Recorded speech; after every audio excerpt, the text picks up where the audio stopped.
नमस्कार मंडळी, श्री स्वामी समर्थ सर्वांना। तर बघा, आज आहे किंक्रांत। आता तसं बघायला गेलं तर नवीन वर्षातील हा मकर संक्रांतीचा सण जो आहे तर तो पहिला सण आहे आणि हा मकर संक्रांतीचा सण तर 3 दिवस चालत असतो। पहिला दिवस म्हणजे भोगी, दुसरा दिवस म्हणजे मकर संक्रांती आणि तिसरा दिवस म्हणजे किंक्रांत।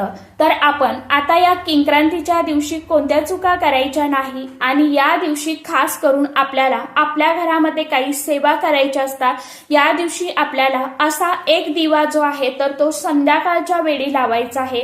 हा दिवा कशा पद्धतीने लावायचा आहे, कोणत्या वेळेमध्ये लावायचा आहे, त्याचबरोबर या दिवशी कोणत्या चुका करायच्या नाही। आपण या दिवशी शुभ कार्याला किंवा शुभ कामाला, नवीन कामाला सुरुवात जी आहे तर ती करू शकतो का, हा दिवस शुभ आहे की अशुभ आहे, अशी सविस्तर माहिती मी एका व्हिडिओमध्ये शेअर केलेली आहे आणि तो व्हिडिओ आपल्या चॅनलवरती अपलोड केलेला आहे। ज्यांनी कोणी तो व्हिडिओ बघितला नसेल त्यांनी आवर्जून बघा।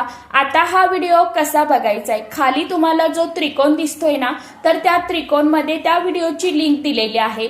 तर नक्की त्या त्रिकोणवरती क्लिक करा आणि सर्वांनी आवर्जून तो व्हिडिओ बघा। व्हिडिओ आवडला चॅनलला सबस्क्राईब आणि व्हिडिओला एक लाईक आवर्जून करा। सर्वांना श्री स्वामी समर्थ।